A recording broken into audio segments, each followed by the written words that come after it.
ಇವತ್ತೇನು ರಾಜ್ಯ ಸರ್ಕಾರ SSLC ಪರೀಕ್ಷೆ ಬರೀತಕ್ಕಂಥ ವಿದ್ಯಾರ್ಥಿಗಳಿಗೆ, ಹೈಸ್ಕೂಲಲ್ಲಿ ಓದ್ತಕ್ಕಂಥ ವಿದ್ಯಾರ್ಥಿಗಳಿಗೆ ಇಂದಿನಿಂದಲೂ ಸಹ ಕರ್ನಾಟಕ ರಕ್ಷಣಾ ವೇದಿಕೆ ದ್ವಿಭಾಷೆಯನ್ನು ಜಾರಿಗೊಳಿಸಬೇಕು, ತ್ರಿಭಾಷಾ ಹಿಂದಿ ಬೇಡ ಅಂತಕ್ಕಂಥದ್ದು ಕರ್ನಾಟಕ ರಕ್ಷಣಾ ವೇದಿಕೆ TN ನಾರಾಯಣಗೌಡರ ನಾಯಕತ್ವದಲ್ಲಿ ಹೋರಾಟವನ್ನು ನಾವು ಮಾಡ್ಕೊಂಡು ಬಂದಿದ್ವಿ.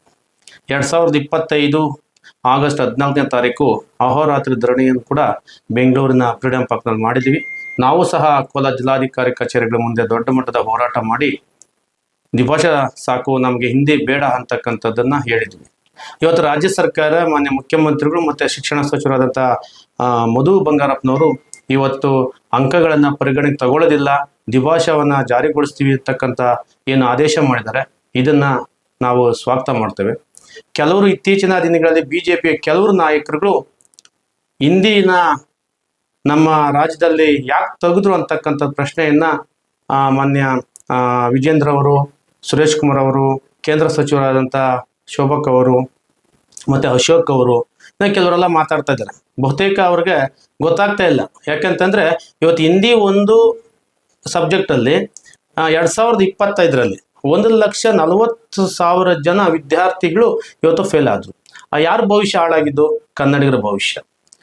ಮತ್ತು ಇವತ್ತು ಮೊನ್ನೆ ರೈಲ್ವೆ ಇಲಾಖೆಯಲ್ಲಿ ಏನು ಪದೋನ್ನತಿಗಾಗಿ ಪರೀಕ್ಷೆ ನಡೆಸಿದ್ರು. ಇವತ್ತು ಮೈಸೂರು ಮತ್ತು ಹುಬ್ಬಳ್ಳಿ ಮತ್ತು ಬೆಂಗಳೂರಲ್ಲಿ ನಡೆಸಿದ್ರು.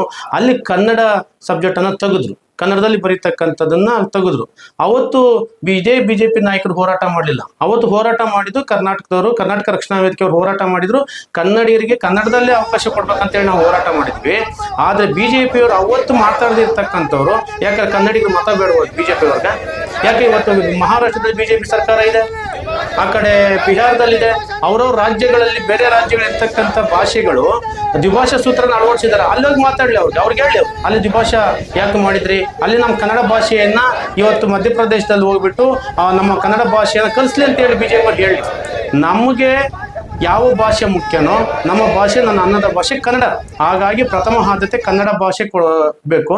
ನಮಗೆ ಹತ್ತಿರವಾಗದಿರ್ತಕ್ಕಂಥ ಹಿಂದಿ ಭಾಷೆ ನಾವು ಯಾಕೆ ಕಲಿಬೇಕು? ನಮ್ಮ ಭಾಷೆ ನಾವು ಕಲೀಲಿ, ನಾವು ಕಲಿತೀವಿ. ಆ ಕಾರಣಕ್ಕೋಸ್ಕರ ಯಾವುದೇ ಕಾರಣಕ್ಕೂ ನಾವು ಕನ್ನಡಿಗರ ತೆರಿಗೆಯನ್ನು ಕಟ್ತಕ್ಕಂಥ ಹಣದಲ್ಲಿ ಹಿಂದಿ ಭಾಷೆಯನ್ನ ಮೆರೆಸ್ತಕ್ಕಂಥ ಕೆಲಸ ಏನು ಕೇಂದ್ರ ಸರ್ಕಾರ ಹಿಂದಿನಿಂದಲೂ ಸಹ ಮಾಡ್ಕೊಂಡು ಬಂದಿದ್ದಾರೆ. ಕಾಂಗ್ರೆಸ್ನವರಾಗಿರ್ಬೋದು, BJPಯವರಾಗಿರ್ಬೋದು, ಇತರೆ ಸರ್ಕಾರಗಳು ಹಿಂದಿನಿಂದಲೂ ಸಹ ಮಾಡ್ಕೊಂಡು ಬಂದರು.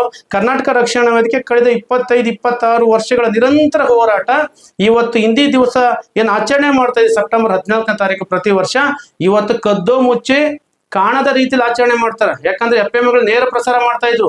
ಇದು ಕೇವಲ ದೇಶ ಆಗಿರ್ತಕ್ಕಂಥದ್ದು ಕನ್ನಡ ದೇಶ ಅಂತ ಹಿಂದೆ ಕರೀತಾ ಇದ್ರು. ನಮ್ಮದೇ ಆದಂತ ಮೈಸೂರು ಸಂಸ್ಥಾನ ಇದೆ, ವಿಶೇಷತೆ ಈ ಕನ್ನಡಿಗರದ್ದಿದೆ. ಹಾಗಾಗಿ ರಾಜ್ಯಗಳ ವಿವಿಧತೆಯಲ್ಲಿ ವಿವಿಧ ಭಾಷೆಗಳ ಒಕ್ಕೂಟದಿಂದ ದೇಶ ಆಗಿದೆ ಹೊರತು ದೇಶದಿಂದ ಯಾವುದೋ ರಾಜ್ಯಗಳು ಬಂದಿಲ್ಲ. ಹಾಗಾಗಿ ಯಾವುದೇ ಕಾರಣಕ್ಕೂ ಕರ್ನಾಟಕ ರಕ್ಷಣಾ ವೇದಿಕೆ ದ್ವಿಭಾಷೆಯನ್ನ ನಾವು ಒಪ್ಕೊಂಡಿದ್ವಿ.